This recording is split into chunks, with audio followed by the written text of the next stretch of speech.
সুরঙ্গ 2, তুফান 2 যেগুলো একটা 2 আসবে এরপরে। দর্শক বলে ফেলেছে, এটা তাদের মনে ধরেছে, এবার দর্শক বাড়বে। প্রেশার কুকার নাম রাখার কারণ আমার মনে হয় ঢাকাটা একটা প্রেশার, এই ঢাকাকে আমরা প্রেশার কুকারের সাথে মানে দেখার চেষ্টা করেছি, প্রেশার কুকারের অ্যাঙ্গেলে দেখার চেষ্টা করেছি।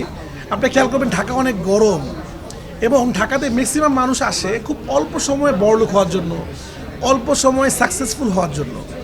তো এই ক্যারেক্টারগুলোও খুব অল্প সময় সাকসেসফুল হতে চায়, বড়লোক হতে চায় এবং তারপর তাদের কী হয়। তো আলহামদুলিল্লাহ প্রেশার কুকারটা ওদিকেই যাচ্ছে। তো এই কারণে প্রেশার কুকার নামটা রাখছে। নেক্সট প্রজেক্টের কাজ শুরু হয়ে গেছে, খুব তাড়াতাড়ি আসবে, এই জন্য আমি মার্কেটিং আর সামনে করতে পারবো না। তো ওয়েট করছিলাম প্রেশার কুকারটা দর্শকের মনে লাগার পরে বের হবো। তো সামনে প্রজেক্টের কাজ তাড়াতাড়ি শুরু করে দিচ্ছি, সামনে প্রজেক্ট আসবে ইনশাআল্লাহ।